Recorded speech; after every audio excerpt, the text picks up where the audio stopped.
오늘은 2018년 마지막 주일인 송년주일입니다. 송년주일 예배로 드립니다. 여러분들은 지난 한 해 동안 쉽지 않는 길을 달려오시느라 참으로 수고를 많이 하셨습니다.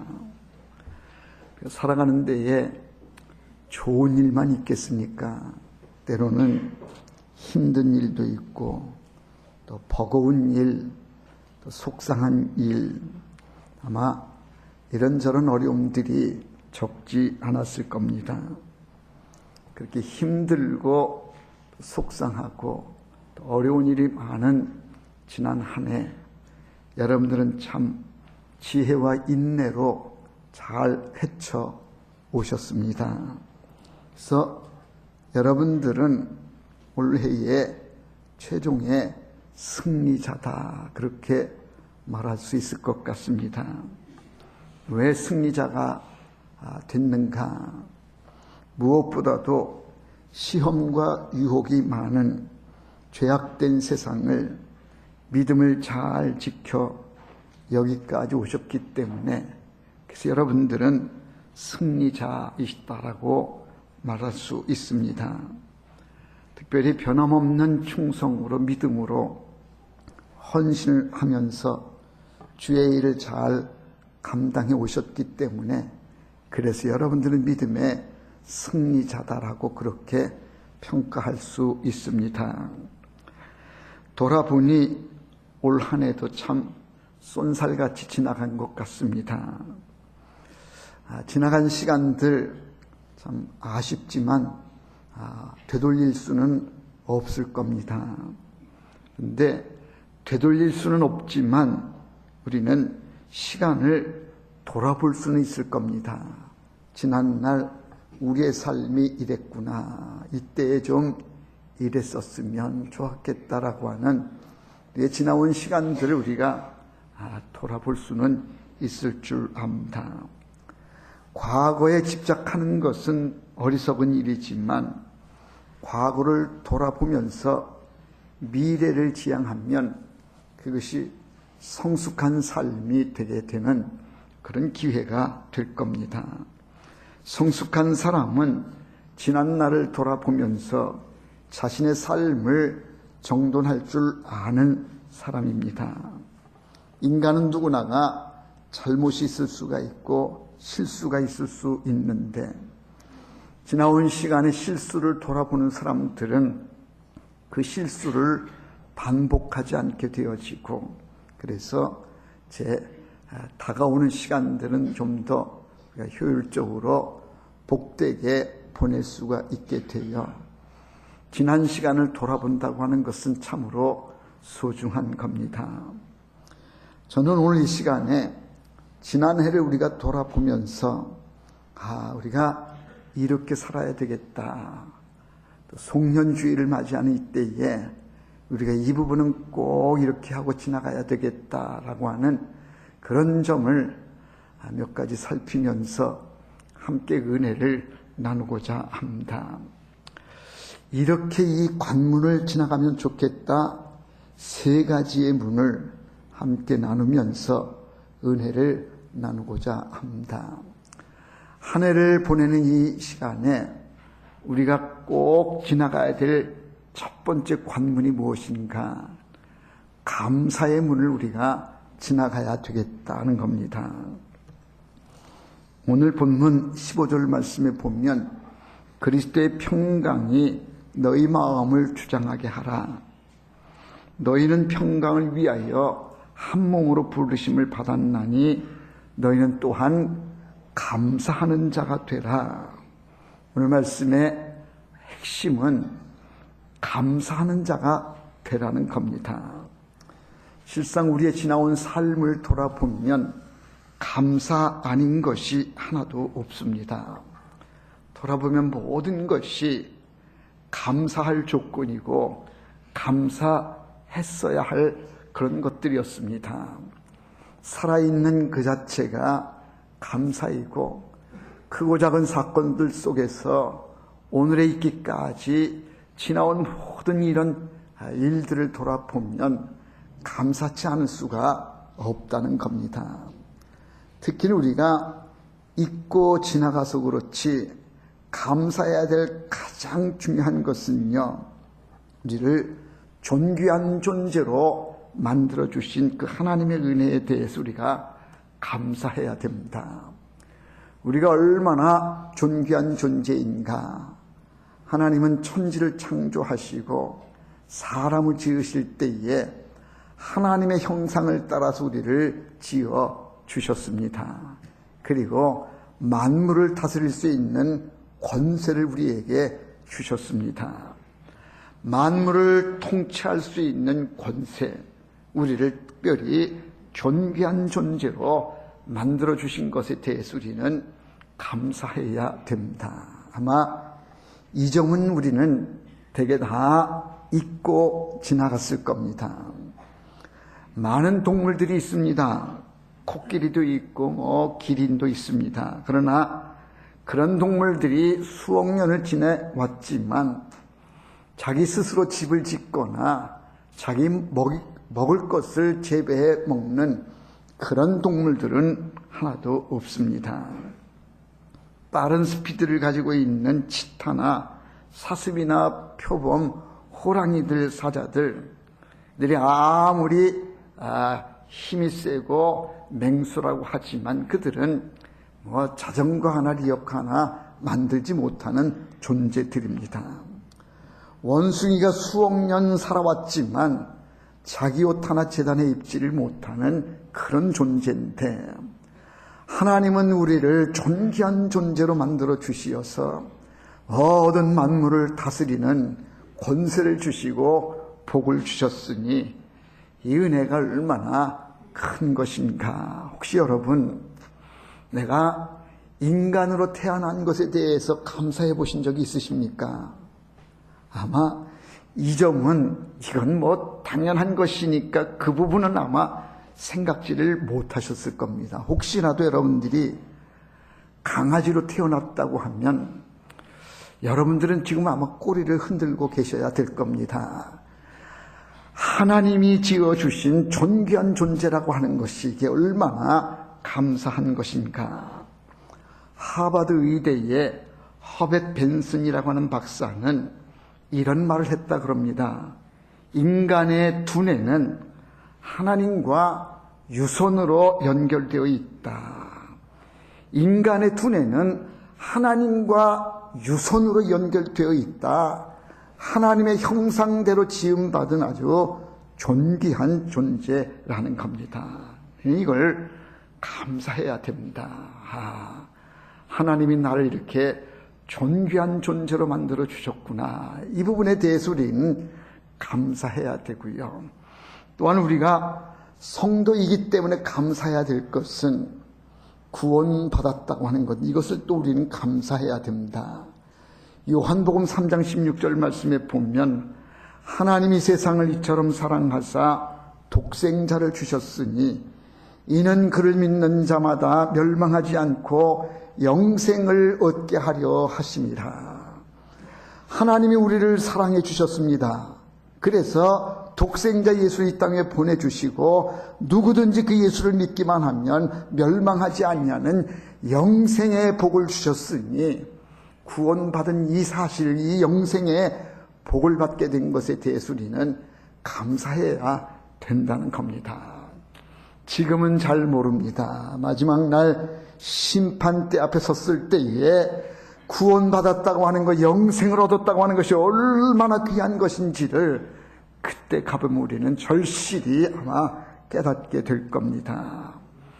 구원받은 것, 영원한 생명을 얻게 되어진 것, 이것 우리는 감사해야 됩니다. 우리에게 가정을 주신 것도 우리는 감사해야 됩니다.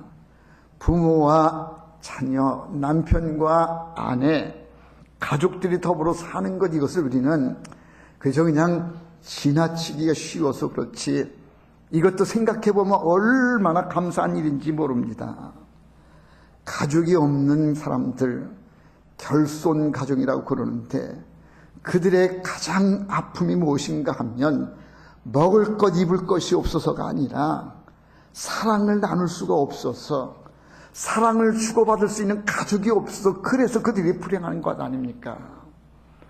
가족이 있다고 하는 건 이거는요, 참으로 우리가 감사해야 될 것 중에 아주 중요한 감사의 조건입니다.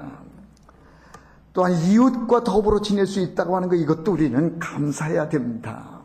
내가 좋은 이웃들과 더불어 공동체를 이루고 함께 살아가는 것, 이것도요, 생각해 보면 얼마나 감사한 일인지 모릅니다. TV에 보면 블랙박스라고 하는 그런 TV 프로그램이 있는데, 블랙박스에 영상 녹화되어져 있는 그 교통사고 현장의 모습을 보여주면서, 교통사고의 주의를, 경각심을 있게 오는 이제 그런 프로인데, 저는 그 프로를 보면서 그런 생각을 가져봅니다. 이 사고 나는 걸 보니까요, 이 차는 정상적으로 가는데 난데없이 어떤 그런 위법한 차가, 난폭한 운전한 차가 끼어들어와가지고 차를 부딪히니까 막 차가 뒤집어지고 막 이렇게 되는 아주 끔찍한 현상들이 그 블랙박스 영상에 이렇게 보여지는데, 그걸 바라보면서 나는 정상적으로 가는데 난데없이 이런 사고를 일으키는 차들이 끼어들거나 난데없이 들어오는 이 차들, 이걸 볼 때에 내 주변에 같이 가는 차들이 정상적으로 가주는 것이 얼마나 이게 감사한 일인가. 난데없이 사고를 일으키는 이런 차를 만나지 않는 것이 이게 얼마나 감사한 일인가. 이것도 보니까 좋은 이웃들이 함께 한다는 것이 이게 얼마나 감사한 일인지 모릅니다. 내 옆에 좋은 분이 있다고 하는 거, 이거 감사해야 됩니다. 뉴스에 보니까 그냥 나는 내 길 가는데 갑자기 무슨 정신 이상자가 나타나가지고 막 폭행을 한다든지, 때로는 막 흉기를 휘둘러서 중태에 빠뜨리거나 죽게만. 이거는 나는 예측할 수 없는데, 내 옆에 있는 사람이 그럴 줄은 난 몰랐는데 갑자기 그걸 돌변해가지고 이런 일을 벌일 때에 내 주변에 그렇게 악한 사람이 없이 좋은 사람들과 더불어 지낸다고 하는 것, 이것도 생각해보면 이게 얼마나 감사한 일인지, 여러분, 좋은 이웃들이 있다고 하는 것을 우리는 감사해야 됩니다. 저도 개인적으로 돌아보면 얼마나 감사할 일들이 많은지 모릅니다. 참으로 부족하고 더 여러 어리석음이 많은 사람인데, 하나님이 저를 신학 공부하게 해주시어서 목사가 되게 해주시고 목회를 하는데, 한 교회에서 34년을 꾸준하게 자리를 지키면서 목회할 수 있다고 하는 것이 얼마나 감사한지. 이럴 수 있는 데에는 좋은 장로님들과 함께 한다는 것, 권사님들, 우리 집사님들, 이렇게 좋은 분들과 함께 공동체를 이루어서 목회할 수 있다고 하는 걸 생각해 보면 이게 얼마나 감사한지 모릅니다. 그리고 제가 목사가 돼가지고 주변 어디 음식점에 가면 아이고 목사님 오셨느냐고, 노원교회 목사님 아니시냐고 고기 한 점이라도 더 주고 음료수 서비스도 주고 하는 걸 이거 보면 참 하나님의 은혜가 얼마나 감사한지. 사랑하는 성도 여러분, 여러분들은 그동안 얼마나 감사하면서 살아오셨습니까? 하나님의 은혜에 대해 감사해야 되고요, 사람들의 도움에 대해 또 나를 잊지 않고 기억해 주는 것에 대해서 우리는 감사해야 됩니다. 사소한 일이지만 우리는 감사를 잊고 지낼 때가 얼마나 많은지 모릅니다. 저는요, 우리 교회 앞에 노일중학교가 있다고 하는 것이 얼마나 감사한지. 어떻게 보면 그냥 교회 앞에 학교가 있는 거 그럴 수 있지 그러지만요, 여기 학교가 있지 않고 무슨 유흥업소, 무슨 나이트클럽이 있다든지 있다고 하면 우리 교회 주변이 얼마나 어수선하고 또 무슨 범죄 이런 일들이 많이 벌어지겠습니까? 교회 앞에 학교가 있다고 하는 것이 감사고, 또 또 그 학교의 주차장을 사용해서 우리가 주일날이면 거기에 차를 세우고 이렇게 편하게 예배 드릴 수 있다고 하는 이게 얼마나 감사한지 모릅니다. 여러분, 주변에 돌아보면 모든 것이 다 감사할 조건들입니다. 그래서 옆에 계신 분들이 감사하고 함께 우리 공동체를 이루는 우리 권사님 집사님들이 감사하고 장로님 목사님이 감사한 거, 우리 이 감사를 잊어서는 안 될 겁니다. 지금 옆자리에 앉아 계신 분이 좋은 분이십니다. 이 좋은 분이 옆에 계신 것에 대해서 감사하시기를 바랍니다. 네, 감사합니다. 만약에 옆에 계신 분이 좀 삐딱한 분 계시면요, 여러분 앉아있는 거 불편합니다. 절로 가라고 투정을 벌이거나 아니면 심지어는 그런데 옆에 이렇게 믿을 수 있는 좋은 분이 앉아 계시는 것, 이것도 우리는 감사해야 된다. 한 해가 저물어 갈 때에 우리가 꼭 하고 가야 될 것이 감사합니다. 고마웠습니다. 올 한 해도 은혜 많이 받았습니다. 도움을 많이 받았습니다. 감사를 꼭 하고 가야 됩니다. 여러분, 감사합니다. 우리 인사합시다. 감사합니다. 네, 감사해야 됩니다. 자녀는 부모님에게 감사해야 되고 부모님은 자녀들에게 잘 자라줘서 고맙다라고 우리는 감사를 꼭 하고 가야 될 줄 믿습니다. 두 번째 우리가 지나가야 될 관문이 뭔가 하면 용서의 관문입니다. 용서의 문을 지나가야 되는데 오늘 본문 13절 말씀입니다. 누가 누구에게 불만이 있거든 서로 용납하여 피차 용서하되 주께서 너희를 용서하신 것 같이 너희도 그리하고. 누구에게 불만이 있거든 서로 용납하고 피차 용서하되 주께서 너희를 용서해 주신 것처럼 너희도 그렇게 용서의 삶을 살라고 말씀합니다. 주님은 우리에게 사랑해라, 용서해야 된다라고 가르치십니다. 누가복음 6장 27절이야 29절에 보면 우리가 잘 아는 아주 귀한 말씀이 기록이 되어 있는데요. 제가 읽겠습니다. 그러나 너희 듣는 자에게 내가 이르노니 너희 원수를 사랑하며 너희를 미워하는 자를 선대하며 너희를 저주하는 자를 위하여 축복하며 너희를 모욕하는 자를 위하여 기도하라. 내 입뺨을 치는 자에게는 젖뺨도 돌려대며 내 겉옷을 빼앗는 자에게는 속옷도 거절하지 말라. 이 말씀의 핵심이 뭡니까? 용서해 주라. 사랑해 주어야 된다. 원수까지라도 축복해 주어야 된다. 용서의 삶을 살라는 거예요. 살아가면서 우리가 제일 실천하기 어려운 일이 뭔가 하면 용서가 아닌가 그럽니다.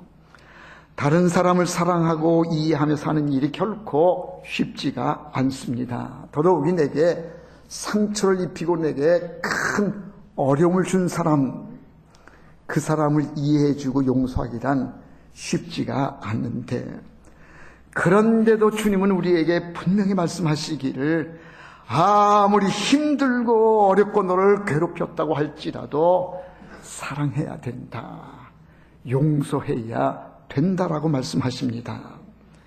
용서를 말씀하시는 주님이 우리에게 용서의 본을 보여주셨는데 십자가에 달리셨습니다. 예수님이 십자가에 달리셔서 외치시며 기도했던 내용이 이겁니다. 아버지여, 저희를 사하여 주옵소서. 자기 하는 것을 알지 못함이니이다. 예수님은 십자가에서 참혹한 고통을 겪으셨습니다. 여러분, 그냥 지나쳐 보니까 그렇지 예수님이 십자가에 달리셔서 당하신 고통을 생각하면요, 그 고통이 얼마나 치욕적이고 또 아픈 것이었는지 우리가 볼 수가 있는데요. 십자가에 달리신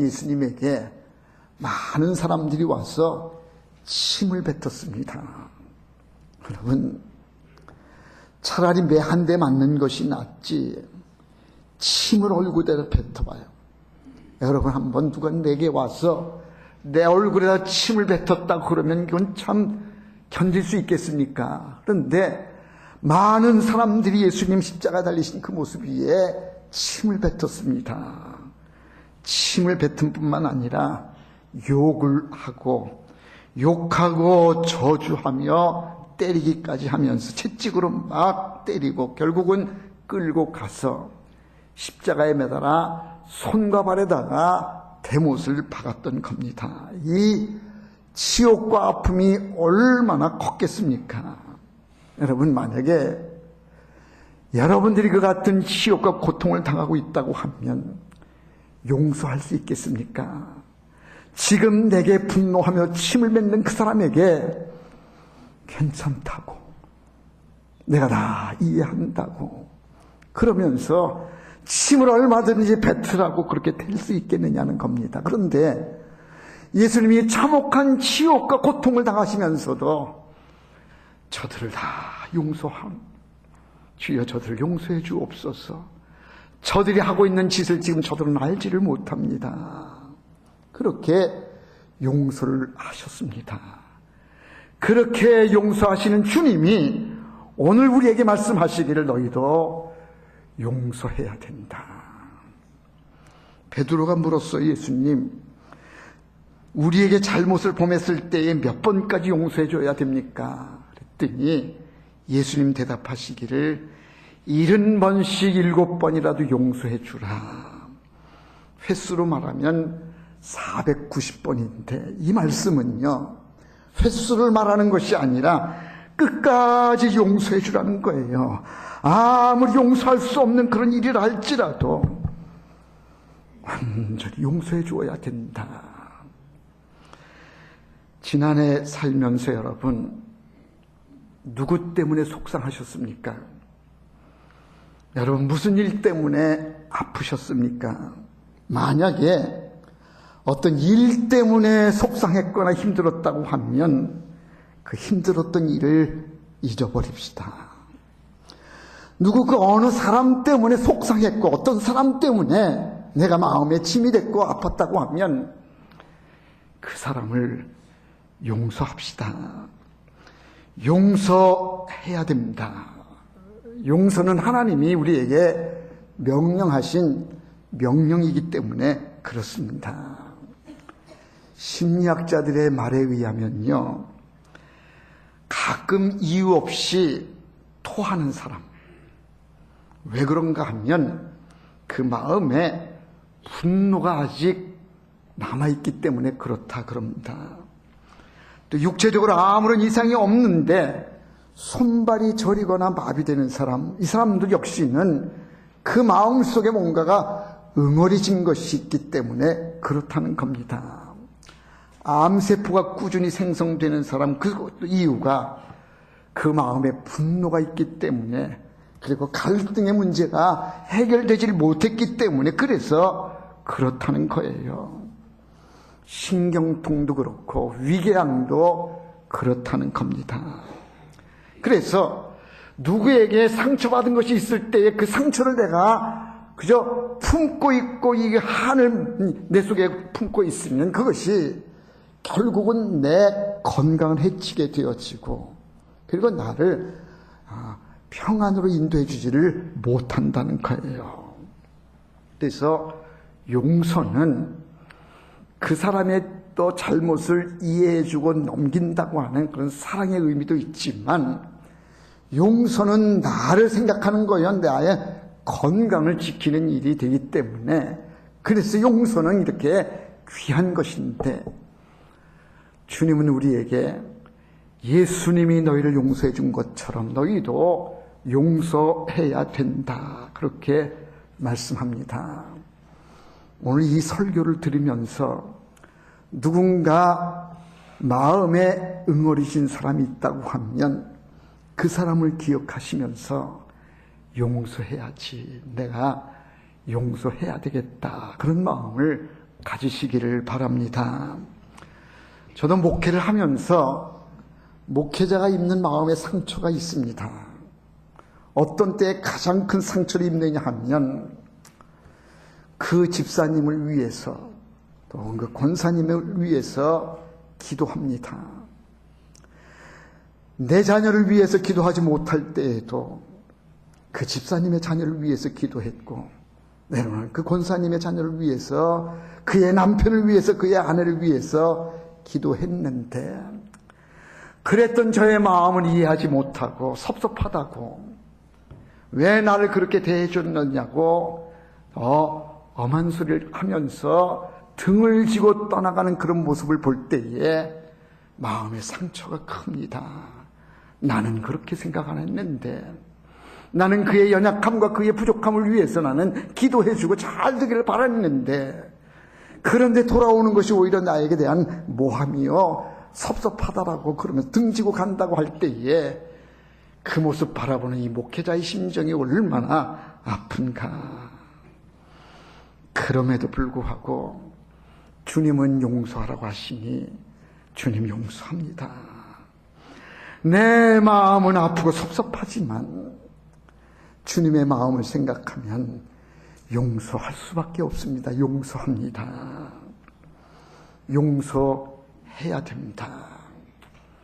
용서하지 않고 그걸 내 마음속에 품고 있으면 그게 나를 더 힘들게 만들고 나를 더 병들게 만드는 그런 요인이 되는 겁니다. 혹시 여러분 누구 기억나는 사람이 있으면 용서하시기를 바랍니다. 저도 용서하면 언젠가도 말씀을 드렸는데요, 오래된 얘기입니다. 군대 동기가 제대하고 난 뒤에 밥이나 한번 먹자 그래가지고 모였는데 중국집에 가가지고 막 탕수육도 시키고 막 진탕 시켜서 먹었는데 이 친구가 자기가 낸다고 그래서 갔는데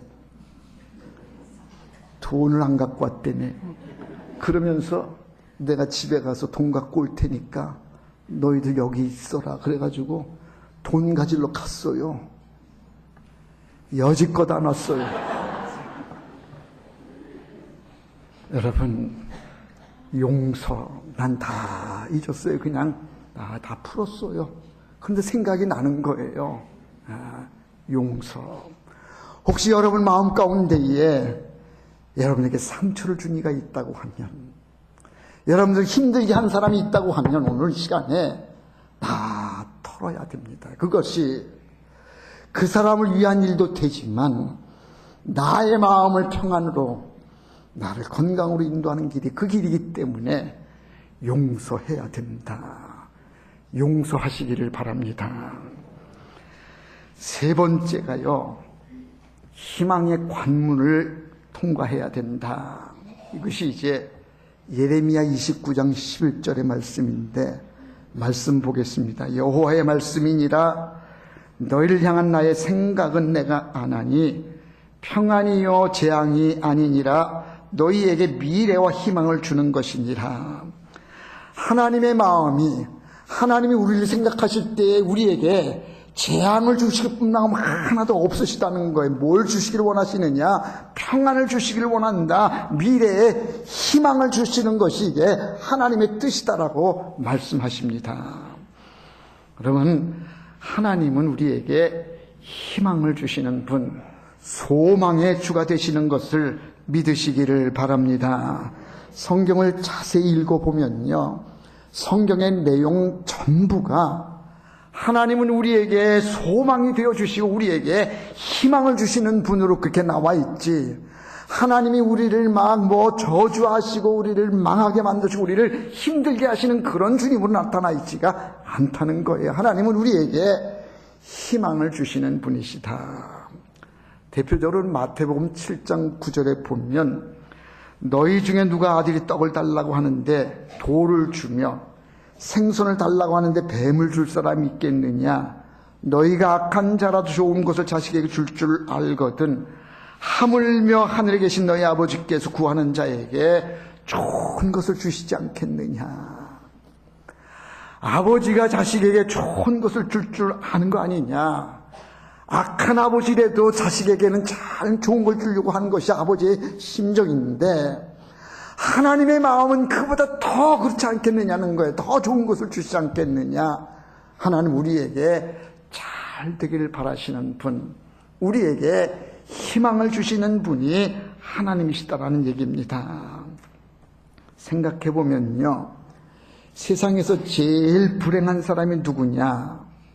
희망이 없는 사람이 불행한 사람입니다.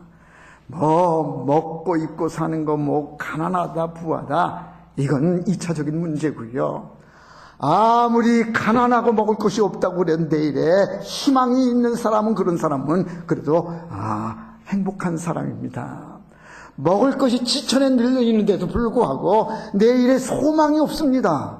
내일에 기대가 없습니다. 그런 사람은 참으로 불행한 사람인데, 희망을 주시는 하나님, 그 하나님이 우리와 함께 해주신다고 하는 여기에 우리에게 기쁨이 있고 거기에 행복이 있는 줄로 믿습니다.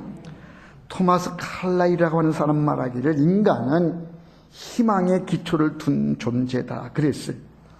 인간의 존재 가치는 희망이 있기 때문에 그렇다는 거예요. 그러니까 희망을 잃으면 우리는 존재의 가치가 없는 거요. 희망을 잃으면 우리는 다 행복도 뭐고 다 떠나가고 마는 것이라는 겁니다. 그래서 우리는 하나님을 바라보면서 하나님 우리에게 희망을 주시니 감사합니다. 하나님 바라보니 소망이 있습니다. 그 믿음으로 우리는 주님을 바라봐야 됩니다. 어떠한 상황 속에서도 여러분 희망을 놓지 마시기를 바랍니다. 하나님께서 우리를 용서하시고 구원하셨음, 이것을 인정하는 것이 믿음입니다.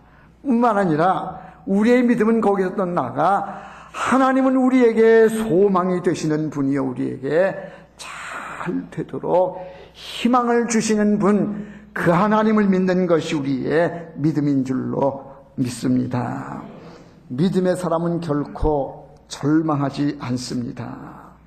현실이 아무리 어둡고 절망적이라고 할지라도 하나님 안에 있는 사람들은 하나님이 우리와 함께 해주시기 때문에 우리는 반드시 잘 될 것입니다. 하나님 우리는 잘 되면 우리는 살게 될 것입니다. 하나님이 우리를 복되게 해주실 줄로 믿습니다. 하나님 안에 우리는 소망이 있고 희망이 있는 겁니다. 올 한 해 참으로 힘드셨을 겁니다. 그러나 절대 여러분 좌절하지 마시기를 바랍니다. 희망을 잃지 마시기를 바랍니다. 하나님이 우리와 함께 하십니다. 어떤 분이 그래요. 자기는 성경 66권 가운데에 가장 좋아하는 말씀, 가장 은혜가 되는 말씀은 이 말씀이다 그래요. 그 말씀이 뭔가 그랬더니 창세기 1장 5절인 1장 5절의 말씀이 뭔가 그랬더니 저녁이 되고 아침이 되니, 이 말씀이 성경 66권 가운데 가장 은혜가 되고 가장 자기한테는 큰 위로가 된다는 거예요. 그 뭐가 위로가 되느냐 그랬더니 저녁이 되고 아침이 되니, 저녁은 지나가고 반드시 아침이 온다는 거예요. 그래서 이 말씀이 자기에게 얼마나 소망이 되어지고 희망이 되는지, 지금은 저녁같이 아무리 힘들고 어려워도 이 힘들고 어려운 저녁이 지나가면 반드시 아침이 온다. 이 말씀에 큰 위로를 받고 힘을 얻었다는 거예요. 여러분, 하나님이 함께 해주심을 믿으시기를 바랍니다. 아무리 힘들고 어려워도 하나님은 우리를 잘 되게 해주시는 분, 미래의 희망을 주시는 분이 하나님이십니다. 그 하나님이 우리와 함께 하신다. 많은 사람들이 내년에는 경제적으로도 정치적으로 많이 어려울 거다 그래요. 그건 세상 사람들이 그렇게 말할지 모르지만 하나님 안에 있는 우리에게 미래를 주시는 분이, 우리에게 희망을 주시는 하나님이 계시기 때문에 우리는 잘 될 줄로 믿습니다. 희망을 가진 사람들은 살아요. 그러나 희망을 잃은 사람들은 아무리 여건이 좋아도 잘 살 수가 없습니다. 이런 얘기가 있어요. 아버지와 아들이 사막을 여행을 하고 있어요. 사막은 불같이 뜨거웠습니다. 몇 날 며칠을 걸어도 끝이 보이질 않습니다. 두 사람은 목이 마르고 지쳐서 쓰러질 지경이었습니다. 아들이 지쳐서 원망의 눈빛으로 아버지한테 말합니다. 아버지, 이제 우리에게 남은 것은 죽음밖에 없습니다. 더 이상 걸을 필요가 없습니다. 그냥 이 자리에 앉아서 우리 편하게 죽읍시다. 그랬더니 아버지가 타이릅니다. 얘야, 아니다. 조금 더 가면 틀림없이 맑은 물이 있을 거고 조금 더 가면 마을이 나올 거다. 그러니 힘을 내자. 조금만 더 가자. 그래 이제 희망을 주면서 조금 더 가자 그래서 이제 아들이 아버지와 함께 몇 걸음 더 갔는데, 그런데 무덤이 나타난 겁니다. 이 무덤을 보고 아들이 말합니다. 봐요 아버지, 이 힘들고 어려운 길 가다가 사람들이 죽어서 지금 여기 무덤에 묻힌 거 아닙니까? 이제 더 갈 필요가 없습니다. 우리도 다 죽어서 이제 우리도 다 이 무덤 속에 이제 다 묻힐 겁니다. 더 갈 필요가 없습니다. 그렇게 얘기를 합니다. 그때에 아버지가 얘기합니다. 무슨 얘기냐? 여기에 무덤이 있다는 얘기는 마을이 가깝다는 얘기다. 조금만 더 가면 마을이 나올 거다. 무덤이 여기 있는 것은 반드시 마을이 가까이 있기 때문에 무덤이 있는 것이지 그냥 난데없이 무덤이 있는 것이 아니다. 그래서 용기를 가지고 희망을 가지고 그들이 더 걸어서 이내 마을에 들어오게 되어지고 그들은 살게 되었다는 얘기입니다. 똑같은 무덤을 봐도 희망의 눈으로 보게 되어지면 이것은 살 길이다. 이제 마을이 가깝다라고 볼 수 있는 것인데 이걸 똑같이 죽음으로 본다고 하면 이제는 우리는 다 이처럼 죽을 겁니다. 그런 거 아닙니까? 희망으로 사는 겁니다. 하나님이 우리에게 소망을 주시고 희망을 주시기 위해서 하나님 우리에게 원하시는 것이 희망이라고, 내가 너희에게 주고자 하는 마음은 미래에 희망을 주는 것이다라고 오늘 말씀하십니다. 사랑하는 성도 여러분, 한 해가 저무는 오늘 송년주일입니다. 세 가지를 제가 이 관문을 지나가자고 말씀드립니다. 하나가 뭐예요? 감사합시다. 네. 이러니 저러니 따지지 말고 그래요. 감사해요. 우리 옆에 있는 분들이 감사하고 내 아내가 고맙고 내 남편이 고맙고 내 자식들이 잘 자라서 고맙고 우리 부모님이 계시니 고맙고 우리 권사님 집사님이 계셔서 고맙습니다. 하나님의 은혜 안에 이렇게 살게 해주시니 감사합니다. 감사를 잊지 마시기를 바라고 꼭 오늘 가기 전에 감사하시기를 바랍니다. 혹시 부모님이 멀리 계시면 감사의 전화라도 한번 오늘 꼭 올리시기를 바라고, 남편한테 평생 그런 얘기 한번 해보지 못했다고 하면 여보 난 당신 때문에 행복해, 당신 참 고마워, 그렇게 얘기하시고, 남편이 아내한테 그런 얘기를 못했다고 하면 오늘 진지하게 한번 여보 고마웠어, 진짜 감사해, 그렇게 감사를 꼭 하고 가시기를 바랍니다. 두 번째 뭐 하자고 그랬어요? 용서합시다. 나에게 마음에 상처를 준 사람이 있다고 하면, 나를 힘들게 한 사람이 있다고 하면, 날 뒤에서 씹어댔던 그 놈이 있다면, 그 못된 놈, 나를 힘들게 했던 그 새끼 있다면 용서합시다. 내게 상처를 주었든 나를 아프게 했든 그냥 용서하면서 가는 겁니다. 용서. 이것이 주님의 뜻이고 주님의 명령이니 용서를 말하지 못했던 우리가 미안합니다. 내가 다 이해했습니다. 네, 용서합니다. 그렇게 꼭 용서하시기를 바라고, 이제 새해를 바라보면서 하나님이 우리와 함께 하십니다. 희망을 주시는 하나님은 이제 하나님과 함께 합니다. 난 소망이 있습니다. 힘찬 희망의 발걸음으로 새해를 향해 나가시는 여러분 되시기를 주의 이름으로 축원합니다. 기도합시다. 사랑 많으신 아버지 하나님, 한 해를 보내는 송년주일에 귀한 말씀으로 은혜를 받습니다. 지금까지 지내온 모든 것이 다 하나님의 은혜였습니다. 참으로 감사합니다. 우리의 이웃들이 참 서로 사랑하게 해주시고 서로 의지가 되게 해주시고 좋은 관계로 지나오게 되어진 것이 모든 것도 다한 감사할 조건들인데, 우리 마음 가운데에 감사로 채워지게 해 주옵소서. 용서할 수 없는 일도 우리가 넉넉한 마음으로 용서하며 갈 수 있게 해 주옵소서. 원수까지도 용서해 주라고 하셨던 주님의 음성을 듣게 해 주시고, 도저히 이해할 수 없는 내 눈에 흙이 들어가기 전에는 내가 용서 못한다고 했었던 그를 오늘 우리가 다 내려놓고 용서할 수 있게 해 주시옵소서. 주님은 우리에게 미래에 희망을 주시는 분이시다고 말씀하셨사오니, 이제 우리가 소망 가운데의 새해를 희망으로 맞이할 수 있도록 주님과 동행하는 복 있는 삶이 되게 하여 주시옵소서. 예수님의 이름으로 기도하옵나이다. 아멘.